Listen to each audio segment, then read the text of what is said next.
Всем привет! Для тех, кто любит медовые торты, но не любит долго заниматься на кухне или просто нету времени, это тортик как раз для вас. Я его называю медовик на сковороде. Для этого нам потребуются такие продукты. 110 грамм сливочного масла для начала и 120 грамм меда. Кстати, мед. А где наш мед? Мед. Я пчела, но не Майя. Пожалуйста, немножко опоздала. Я поставщик меда. Когда мед уже нам доставили, мы будем готовить. И еще, друзья, сразу подготовьте соду. Нам еще нужна будет 1 чайная ложка соды. Что я сначала делаю? Я масло перекладываю в кастрюльку или сотейник с толстым дном. Ну и мед, конечно же. Прилипло немножечко маслечко наше. И медик сюда же.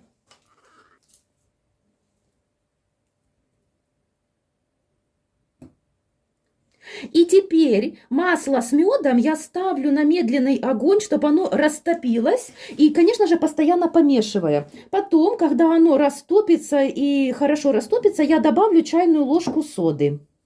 Кстати, сода должна быть пениться, потому что это знак того, что мед хороший. Так, смесь у меня закипела, и сейчас я быстренько добавляю соду. Оп. Отлично, все хорошо, мед хороший. Сода вступила в реакцию с кислотой меда. Теперь нам остается эту смесь отставить, и чтобы она остыла до комнатной температуры. Чтобы она быстрее остыла, я ее поставлю в холодную воду. И займусь дальше. Далее, друзья, мне потребуется 4 яйца. Я обычно беру категорию 1С, но сейчас это не принципиально, не важно. И 80 грамм сахара. Яйца сейчас с сахаром соединю. И работа этого торта без миксера. Вообще, этот торт готовится максимально просто, быстро. Ну, тоже, ну, не за 15, но за 20 минут его точно можно приготовить. Единственная задержка – это то, что его нужно будет немножечко стабилизировать в холодильнике. А приготовление максимально быстрое. Ну, вы знаете, я сколько уже пробовала готовить тортов на сковороде или вообще вот стараюсь, знаете, делать такие рецепты, чтобы он быстро, час-два, редко когда надо на ночь. Потому что сейчас такое время, все спешат, не хочется как-то долго растягивать это. Представьте, вы пришли с работы, вы устали, и вам хочется быстренько, но вкусно что-нибудь покушать. Время на раскатку сложную, готовку, конечно же, торты вкусные медовики, они просто потрясающие. Но из-за нехватки времени или экономии соль. Я еще забыла сюда щепотку соли. Так, капочку сольки для баланса вкуса. И перемешиваем венчиком. Кстати, вот, я же продолжаю. Можно просто экономно все, нехватка времени, экономия электроэнергии. Прекрасно на сковороде можно это все чудо сделать. Без миксера, просто венчиком. Так вот перемешиваем. Буквально даже меньше минуты. Просто чтобы масса объединилась. Сейчас в яично-сахарную массу я вливаю наш остывший мед с маслом.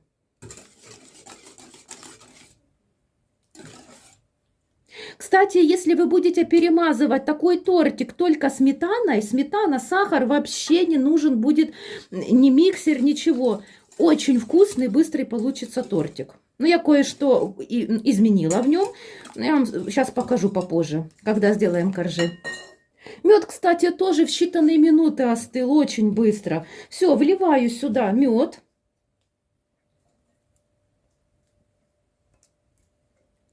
И также перемешиваю венчиком.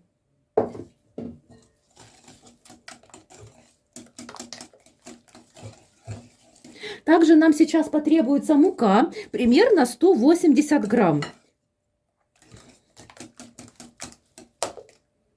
Теперь в несколько этапов я всыпаю муку. То есть 1 часть муки, мука просеянная, естественно, и вот так вот аккуратненько вмешиваю. И сейчас вторую. Когда вмешаю первую, добавлю вторую часть муки.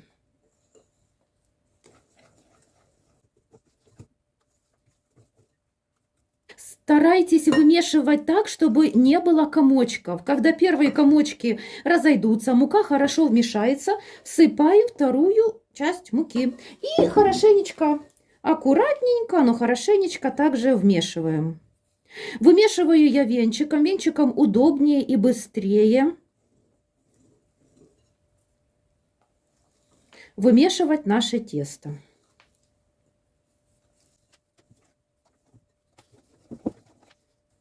Вторая часть намного быстрее вмешалась, все окей, все отлично.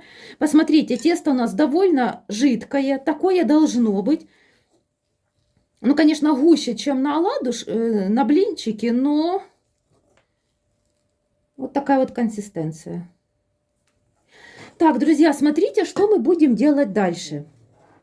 Теперь, друзья, жарить будем на сковороде. Советую вам брать сковороду с толстым дном. И у меня на этом этапе появилась одна такая большая плоская проблема. Это сковорода. Почему? Потому что такие блинчики желательно выпекать на небольшой сковороде диаметром 17-18 сантиметров. У меня, к сожалению, такой нет. У меня здесь примерно 22 сантиметра. И вот я думала и додумалась. Небольшой лайфхак, идея такая, тем, у кого такая же самая проблема, как у меня. То есть я просто сейчас попробую, я надеюсь, что получится. Честно, первый раз делаю. Я беру форму. Здесь у меня форма, я брала в своем супермаркете «Аврора». И она, получается, я хотела 18 сантиметров, но я когда замерила дома, она 17,5 сантиметров. Ну, меня как раз сейчас это устраивает. Так, я сейчас разогрею эту сковороду, ну то есть сковорода должна быть раскаленная. Вообще в идеале надо 7-8 коржей нам сделать, то есть мы сейчас это тесто будем выливать частями сюда и переворачивать, жарить на самом маленьком огне ровно где-то минута-две, потом под крышкой. Потом переворачиваем, накрываем крышечку и дальше жарим. Но поскольку у меня такая сковорода, я просто кольцо постараюсь вот поставить в середину, сейчас, когда я ее разогрею. И как раз вы будете свидетелями моего, так сказать, дебюта первого. Так, и сюда я буду выливать тесто. Потом я надеюсь, что оно, когда схватится, я просто кольцо достану и накрою крышкой. Итак, приступим.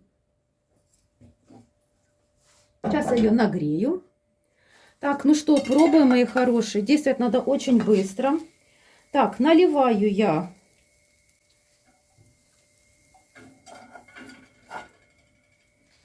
быстренько.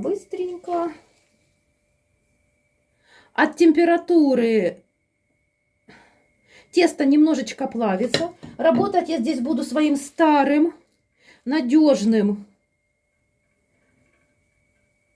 лопаткой, потому что она не очень красивая, но она, поверьте, она намного удобнее новеньких. Поэтому я чик-чик-чик. Все.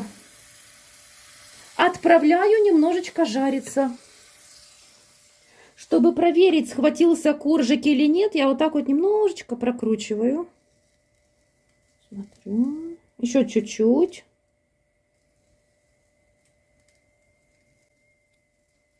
Кстати, я нашла способ, как отделить. Вот так вот аккуратненько по краям я прохожусь лопаточкой.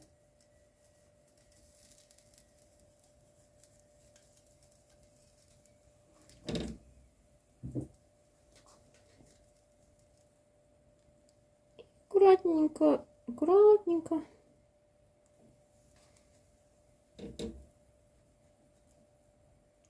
Лопаточку убираю. И быстренько накрываю крышкой.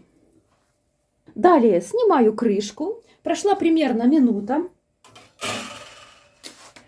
И лопаточкой аккуратненько, аккуратненько. Сейчас буду переворачивать коржик.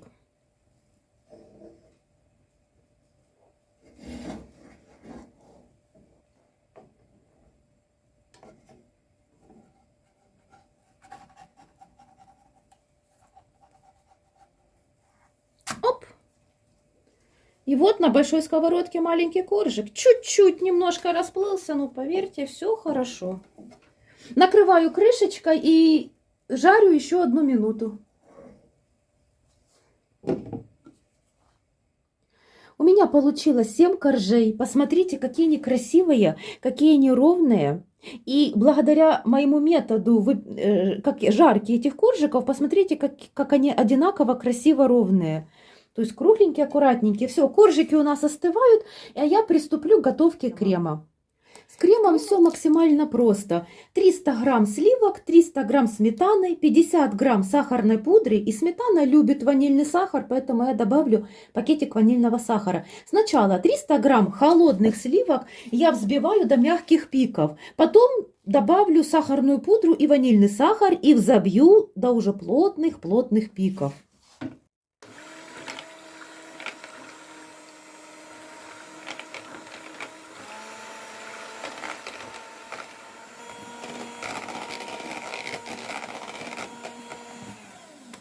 Сливки почти готовы, уже мягкие пики, мягкое состояние. Теперь всыпаю сахарная пудра и пакетик ванильного сахара. Сахарная пудра 50 грамм. И ванильный сахар. И все сейчас взобью до плотного состояния.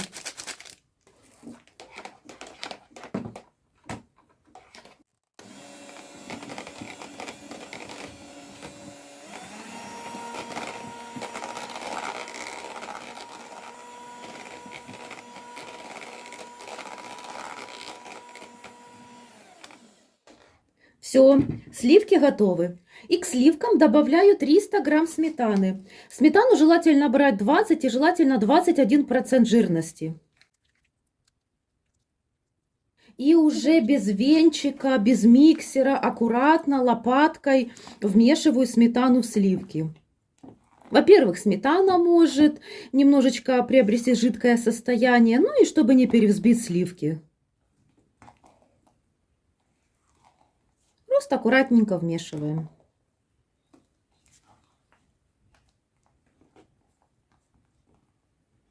И вот наш сметанно-сливочный крем готов. Он очень прекрасный. Посмотрите, друзья. Будем собирать торт. Один корж я оставлю для крошки. Самый, какой мне не нравится. Но вообще они очень вкусные. Вкусные, шикарные, потрясающие коржики. Для начала я нанесу на дно тарелки, на которой буду выкладывать торт, немного крема для стабилизации, для стабильности. Первый корж. Собирать я буду по своему обыкновению в кольце. Просто мне так удобнее, и крем будет, тортик будет стабильнее. Хотя его можно, в принципе, собирать и без. Крема визуально делю на все части. Ну, примерно это выходит по 2-2,5 столовые ложки крема на каждый корж. Остатком крема я просто выровняю тортик, бока и верх торта. Вообще этот торт готовится максимально просто, быстро. Он действительно для занятых людей, для ленивых людей, для экономии времени. Но по вкусу он практически не отличается. Он замечательный тортик. Может, это, конечно, не классическая вариация, но отличный вариант. Кстати, для праздника тоже. Почему бы и нет? Я думаю, никто не догадается, как вы делали этот торт.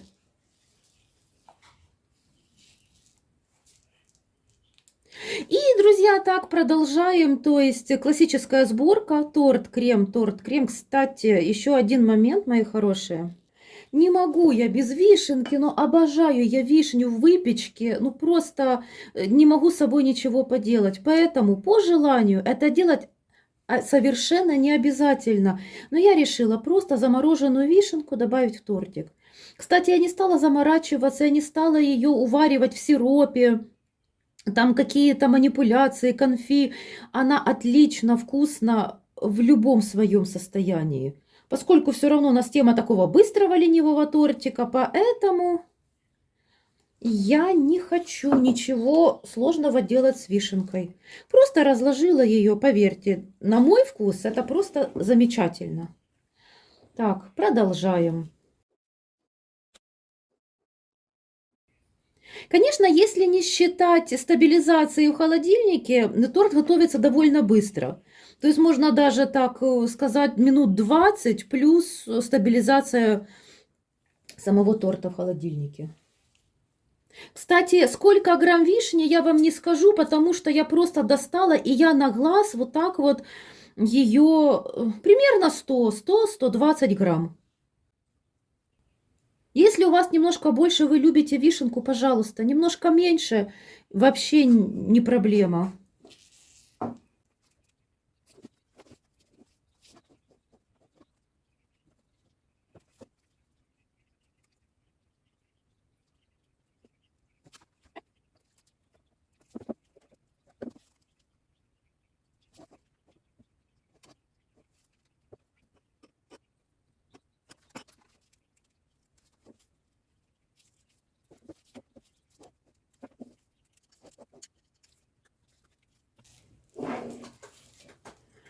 Тортик отправляется для стабилизации в холодильник. На этот раз я не буду рисковать. Я его сделала, он у нас получился такой небольшого диаметра, довольно высокий, поэтому будет он у меня минимум 8 часов. У меня он будет ночь стоять в холодильнике.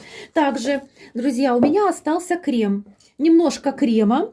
Этим кремом я выровняю торт уже завтра. Бока торта подровняю немножко вверх, сниму лишнее, что мне не понравится, и посыплю крошкой. Крошка у меня будет с одного коржика. Вот у меня остался. Так что для вас это будет мгновение, для меня ночь.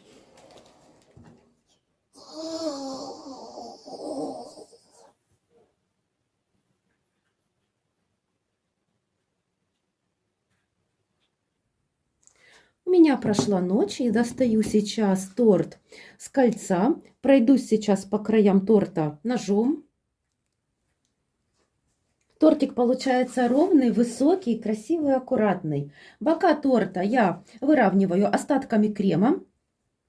Заполняю пустоты. И если понадобится, сверху еще. Один корж я перемолола блендером в крошку, и сейчас я этой крошку буду обсыпать торт.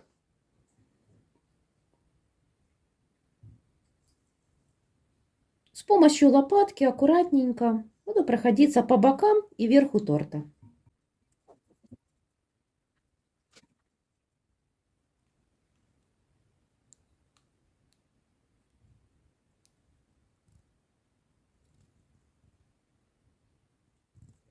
Посмотрите, друзья, какая красота у нас получилась.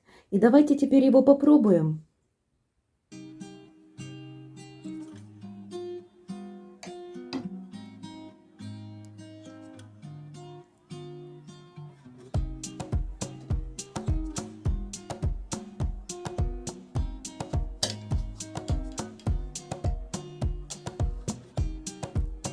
Высокий, стабильный, красивый тортик. Посмотрите, какой он шикарный в разрезе. Ни за что никто не угадает, что мы его приготовили с вами на сковороде.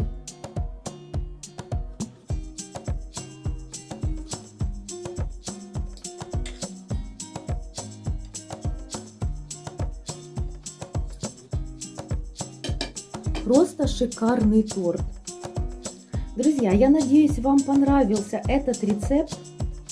Оставляйте комментарии, какие торты любите вы. А я вас всех целую, люблю. До новых встреч!